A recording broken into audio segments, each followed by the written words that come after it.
మీ car కి best ceramic coating premier care Apexer car detailing studio for contact.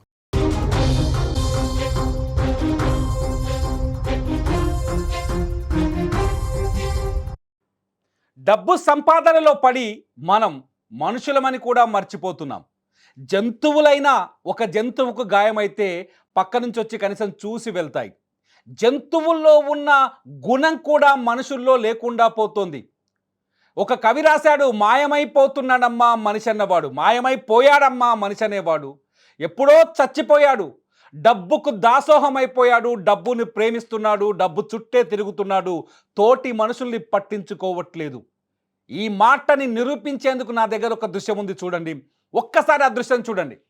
నా పక్కన స్క్రీన్లో కనిపిస్తున్న ఈ దృశ్యం చూస్తే మీకు అర్థమవుతుంది మనుషులు ఎంత రాక్షసులుగా మారిపోయారు. బహుశా ఈ డీజిల్ కార్లు అట్లాగే ఈ పెట్రోల్ వాహనాల నుంచి వచ్చే పొగను పీల్చుకోవడం వల్ల మైండ్ దొబ్బుతుందేమో మనుషులకు అనిపిస్తుంది. కాంక్రీట్ జంగల్లో బతుకుతూ ఏదో మైదా పిండితో తయారు చేసిన బర్గర్లు పిజ్జాలు తింటూ బ్రెయిన్ పాడైపోతుందేమో మనుషులు అనిపిస్తుంది. రోజు వైన్ షాప్కి వెళ్ళి మద్యను కొనుక్కొని తాగుతున్నారు కదా పీకల దాకా, తాగడం వల్ల మానవత్వాన్ని కోల్పోతున్నారేమో. మనిషి తన శరీర గుణాల్ని, మనిషి తన మెదడులో ఉండే మానవత్వాన్ని, జ్ఞాపక శక్తిని, మనిషిననే విధానాన్ని మర్చిపోతున్నాడేమో అనిపిస్తుంది. ఇది బెంగళూరులో నిన్న జరిగిన సంఘటన. బనశంకర ఏరియాలో వెంకటరమణ్ అనే అబ్బాయి, 34 ఏళ్ళు ఉంటుంది ఆయన వయసు, తన భార్యను తీసుకొని ఇంట్లోంచి ఏదో పని మీద బయటకు వెళ్ళాడు. బనశంకర ఏరియాకు వచ్చేసరికి రోడ్డు మీదే బైక్ నడుపుతుండగానే గుండెపోటు వచ్చింది. రోడ్డు మీద పడిపోయాడు. వెనకాల అతని భార్య ఉంది చూడండి, బతిమిలాడుతుంది, దయచేసి మా ఆయన్ని ఆసుపత్రికి తీసుకెళ్ళండి, దయచేసి నాకు సాయం చేయండి అంటే ఒక్కడు కూడా, నేను ఏకవచనం వాడుతున్నానని ఫీల్ అవ్వకండి, నిజంగా వాడాల్సిన అవసరం ఉంది ఇక్కడ. ఒక్కడికన్నా కరుణ కనిపించలేదు, ఒక్కడిలో కూడా కరుణ కనిపించలేదు, ఒక్కడు కూడా స్పందించలేదు. స్పందించకపోవడానికి ప్రతిఫలం ఏంటో తెలుసా? పాపం ఆ అమ్మాయి ఆడపిల్ల కష్టపడి వాడి కాళ్ళు వీడి కాళ్ళు మొక్కే ప్రయత్నం చేసింది, దండం పెట్టింది, బండి ఆపండి నా భర్తని కాపాడండి అని వేడుకుంది. ఒక్కడు కూడా స్పందించలేదు.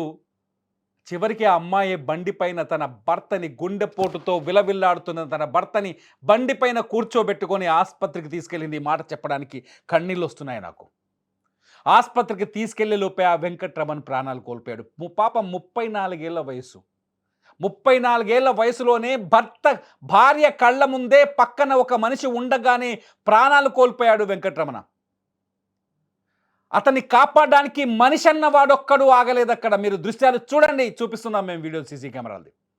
మనిషి అన్నవాడు ఒక్కడు కూడా ఆగలేదు. బండ్లు వేగంగా వెళ్ళిపోతున్నాయి చూడండి, వెహికల్స్ వేగంగా వెళ్ళిపోతున్నాయి. ఏమైంది? ఒక మనిషి, మన తోటి మనిషి, మనలాంటి రక్త మాంసాలున్న మనిషి, మనలాంటి భోజనం చేసే మనిషి, మనకున్నటువంటి కుటుంబం అతనికి కూడా ఉంది, మనకున్న పిల్లలు అతనికి కూడా ఉన్నారు. ఒక మనిషి రోడ్డు మీద పడ్డాడు, అతన్ని కాపాడుదాం, కనీసం ఏమైందని విచారిద్దామని కూడా ఒక్కడు ముందుకు రాలేదు. ఇదే అందుకని చెప్తున్నాను, మానవత్వం చచ్చిపోతుందేమో.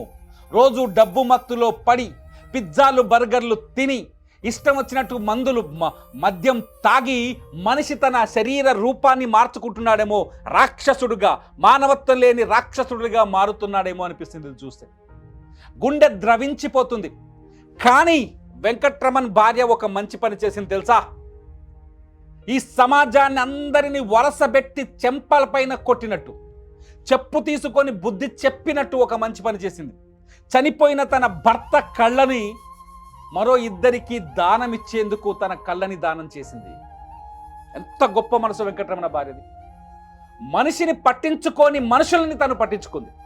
మనుషులు ఆమెను పట్టించుకోలేదు, సమాజంలో ఉన్న మనుషులు, కానీ తను ఈ సమాజాన్ని పట్టించుకుంది. ఈ సమాజం పైన విద్వేషాన్ని చూపించలేదు, ఏహ్యభావాన్ని చూపించలేదు, ఈ సమాజాన్ని చీదరించుకోలేదు.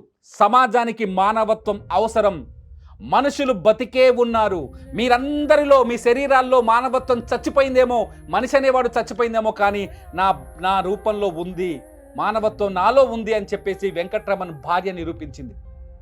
2 కళ్ళను, తన భర్త 2 కళ్ళను మరొక 2కి చూపించేందుకు దానం చేసింది.